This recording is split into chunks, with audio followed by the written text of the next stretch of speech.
सभी बच्चों को श्री कुंज बिहारी सी अरदास सभी का आज की क्लास में वेलकम है। आज की क्लास में हम लोग पढ़ेंगे प्रिज्म द्वारा प्रकाश के अपवर्तन तथा परिक्षेपण। आपने हाई स्कूल में पिछली कक्षा में पढ़ा होगा प्रिज्म का वर्ण विक्षेपण पढ़ा था। वर्ण विक्षेपण में क्या हुआ करता था, प्रकाश की एक सूर्य की किरण हुआ करती थी और उसको प्रिज्म पे डालते थे तो वो 7 रंगों में डिवाइड कर देती थी। उसी प्रिज्म के बारे में आज हम लोग इंटरनल पढ़ेंगे। पहले ऊपर ऊपर पढ़ के आए हाई स्कूल में, आज अंदर आंतरिक पढ़ेंगे बिल्कुल अच्छे से। तो सबसे पहले हम लोग जानेंगे कि प्रिज्म होता क्या है। प्रिज्म देखिए क्या होता है। प्रिज्म एक ऐसा समांग पारदर्शी माध्यम होता है जो किसी कोण पर झुके हुए दो समतल पृष्ठों से घिरा हुआ है। देखो ये एक समांग पारदर्शी माध्यम होता है, ये पारदर्शी होता है। ये दो पृष्ठों के, एक इधर से झुका हुआ है और एक इधर से झुका हुआ है। अब नीचे वाला देखा जाए तो एक इधर से, देखो दो पृष्ठों के बीच में इस तरीके से ये झुका हुआ है, देखो ये है ना, ये झुके हुए हैं। अब इन पृष्ठों के अपवर्तक पृष्ठ तथा इनके बीच के कोण को अपवर्तक कोण कहते हैं। इनके बीच के कोण को क्या बोलते हैं? प्रिज्म कोण या अपवर्तक कोण, कैपिटल ए से डिनोट करते हैं। ठीक।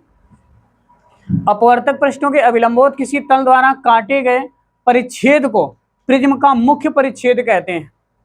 मुख्य परिच्छेद कहते हैं। अब देखो प्रिज्म का एक अल्पतम विचलन, अब ये तो ऐसी थोड़ी सी थी डेफिनेशन टाइप की। अब देखो इसका जो है मेन ये अल्पतम विचलन डेल एम से प्रदर्शित करते हैं। इसको किससे प्रदर्शित करते हैं? डेल एम, ये डेल्टा और ये एम, इससे प्रदर्शित करते हैं। ठीक है, डेल एम। तो अल्पतम विचलन डेल एम क्या होता है? अल्पतम विचलन की स्थिति में, अल्पतम विचलन मतलब प्रिज्म में जो प्रकाश की किरण है उसका विचलन कम हुआ है, ठीक है, की स्थिति में प्रिज्म के भीतर अपवर्तित किरण, अपवर्तित किरण का मतलब जो इसके अंदर जा रही है अपवर्तित, ठीक है, अपवर्तित किरण क्यू आर, ये कौन सी किरण? अपवर्तित किरण कौन सी बेटा? Q R. इसने माध्यम चेंज कर दिया है, वायु से कहां चली गई है? कांच में। ठीक है, क्यू आर का पथ प्रिज्म के आधार, प्रिज्म का जो आधार है बीसी है, प्रिज्म का आधार ये क्या है बेटा? बीसी के समांतर होगा। इनके बीच में जो डिफरेंट होगा, मतलब जो अंतर होगा वो पैरेलल होगा, वो समांतर होगा। अब अतः अल्पतम विचलन की स्थिति में, अल्पतम विचलन कितनी स्थितियां होती हैं जिसमें विशेषता होती? पहला अल्पतम विचलन आई, सॉरी आपतन कोण आई, ये जो आपतन कोण है आई, तथा निर्गम कोण, जो निर्गत कोण है कोण आई डैश का मान क्या होता है? बराबर होता है। आगे ना बात समझ में? ठीक, वही याद करो प्रकाश के अपवर्तन का प्रथम नियम, कोण आई बराबर कोण आर, है ना। तो दूसरा, प्रिज्म के भीतर अपवर्तित किरण प्रिज्म के आधार के समांतर होती है। ये जो अपवर्तित किरण है ये क्यू आर, ये किसके? प्रिज्म के आधार के कैसी होती है? समांतर। ये इधर उधर करके ना बना देना, बिल्कुल समांतर सीधे बनाना है। ठीक है, फिर आगे प्रिज्म के दोनों अपवर्तक पृष्ठों का विचलन कोण आई, कोण बराबर क्या होगा? I minus R, I minus R, इन दोनों का अंतर। ठीक, तथा I dash minus R dash, ये I dash minus R dash के क्या होता है? बराबर होता है। अब हेडिंग डालो, प्रिज्म के अपवर्तनांक के लिए सूत्र, प्रिज्म के अपवर्तनांक के लिए सूत्र, प्रिज्म के अपवर्तनांक के लिए सूत्र के लिए सबसे पहले हम लोग एक प्रिज्म ड्रॉ करते हैं। ठीक है, ये जो ए बी सी, इसको हम लोग इस त्रिभुज को क्या मानते हैं? प्रिज्म है। प्रिज्म जो होगा वो त्रिभुज की तरीके से ही दिखाई पड़ेगा, है ना। तो इससे ये जो प्रकाश की किरण गई इसे क्या बोलेंगे? आपतित किरण। ठीक है, ये वाली किरण अपवर्तित किरण और ये निर्गत किरण। अब देखो इस किरण ने, देखो इसे सीधे जाना चाहिए था, लेकिन ये अपने ये जो अभिलंब है इसकी ओर झुक गई है। ये अभिलंब है ना इसका, इस पृष्ठ का ये अभिलंब है, इसकी ओर झुक गई। झुकने के बाद में सीधे गई और फिर से ये कांच से किस में चली गई? कांच से चली गई वायु में, तो ये फिर से अपने अभिलंब की ओर झुकी। ठीक बेटा, तो जाना चाहिए था सीधे, लेकिन फिर से अपने अभिलंब की, इस वाले अभिलंब की ओर झुक गई। तो इसने कितने माध्यम चेंज किए?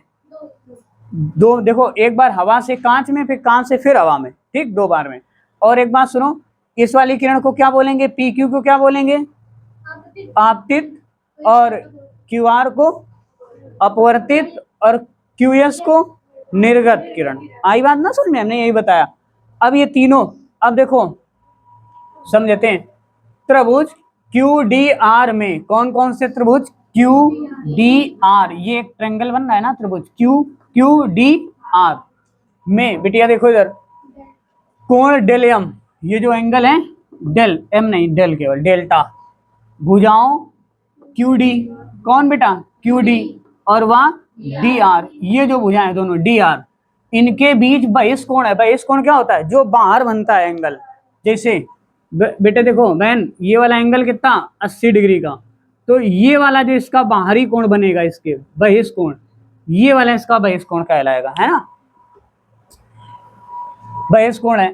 तो डेल इजकल टू, देखो कोण डी क्यू आर, बेटे देखो डी क्यू आर ये एंगल, और प्लस डी आर क्यू, बेटा डी आर और क्यू ये एंगल, दोनों को क्या करेंगे, ऐड। तो देखो बहिष्कोण कैसे निकालते हैं, आई माइनस आर से, ये बहिष्कोण है डी क्यू आर, इसका बहिष्कोण क्या बनेगा, आई माइनस आर, और इसका बहिष्कोण क्या बनेगा, आई डैश माइनस आर, है ना।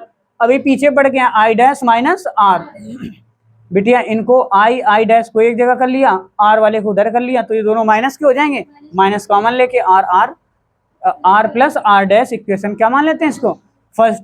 अब देखो चतुर्भुज ए क्यू ई आर में कौन सा, ए क्यू ई आर, ये देखो ये angle A Q E are, A Q R में कोण बेटा देखो ए क्यू ई, कोण कौन, ए क्यू ई तथा ए आर ई, ये दोनों कोण कैसे समकोणिक है, ये समकोण है। समकोण कितने अंश का होता है, 90 अंश का होता है, ठीक है। अतः कोण ए तथा कोण ई, कोण ए तथा कोण बेटा कौन ई का योग कितने अंश का होगा, 180 डिग्री का होगा। तो ए प्लस ई इक्वल टू कितना, 180 डिग्री, 180। त्रिभुज क्यू ई आर, ये निर्मेय है, एक प्रमेय की तरीके से, निर्मेय नहीं, तो प्रमेय की तरीके से इसको तैयार करना है, ठीक है। और सुनो, आज ये जो तुम पढ़ रहे हो कल इसका टेस्ट होगा, मतलब कल फिजिक्स का टेस्ट है ना, नहीं कल मैथ का टेस्ट है, लेकिन पहले आप लोग जब आओगे तो पहले इसका टेस्ट करवाएंगे। तुम्हें 10 मिनट देंगे, 10 मिनट में सबको लिखना होगा अपनी अपनी कॉपी में, ठीक है, अलग से। वो नहीं अभी, इसका देखते हैं।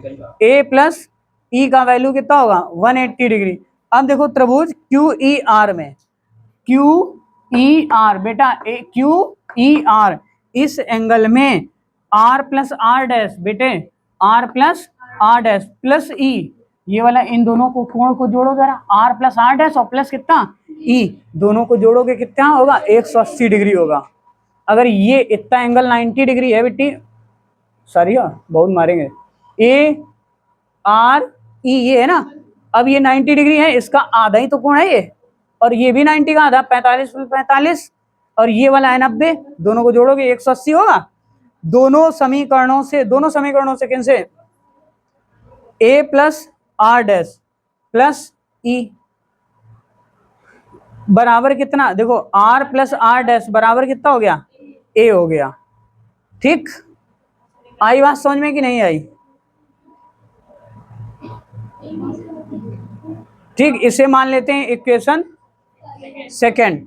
अब देखो आर प्लस आर डैश का मान समीकरण फर्स्ट में रखने पर, समीकरण फर्स्ट में किसका मान रखेंगे, आर प्लस आर डैश, तो यहाँ पर क्या आ जाएगा, कैपिटल ए हो जाएगा, ठीक है। अब देखो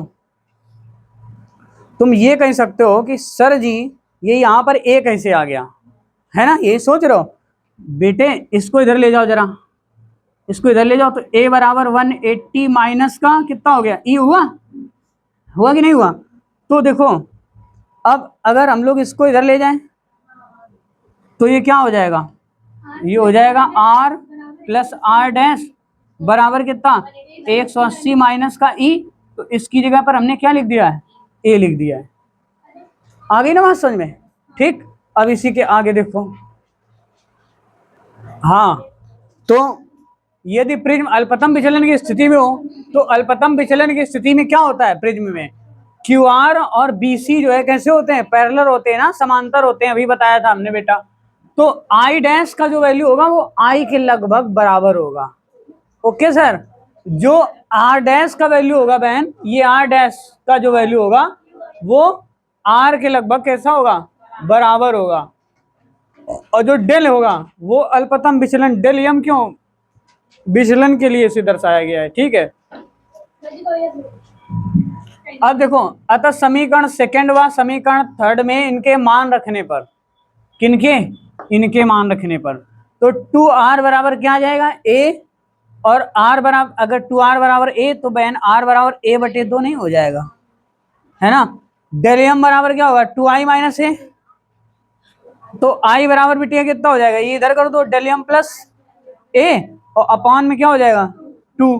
फिर स्नेल के नियमानुसार n equal to sine i upon sine r, i की जगह पर क्या लिखेंगे, a plus del m by 2, r की जगह पर क्या लिखेंगे, a बाई 2। बस हो गया, स्नेल के नियम वाले में i और r का वैल्यू रख देंगे। यही तुम्हारा प्रिज्म का सूत्र है।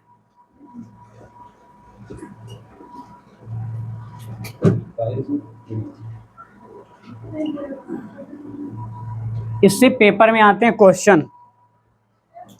अगला लिखो, भी टाइम है, लिखो पतले प्रिज्म का अल्पतम विचलन, हेडिंग डालो, पतले प्रिज्म का अल्पतम विचलन। हटा दें इसको,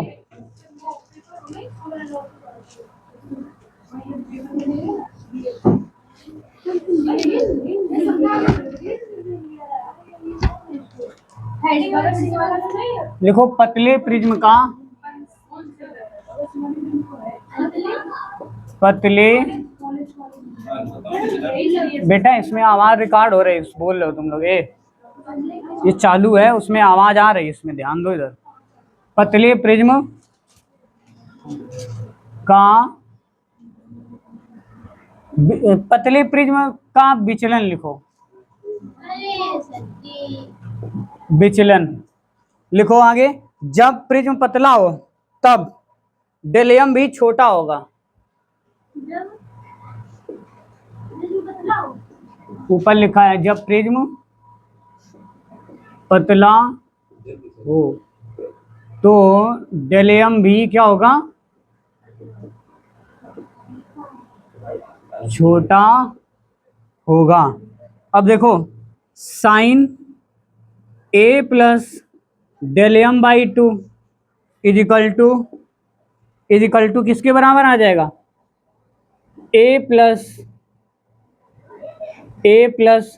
डेल m बाई 2, ठीक है, तथा साइन a बाई 2 के बराबर होगा तुम्हारा a बाई 2।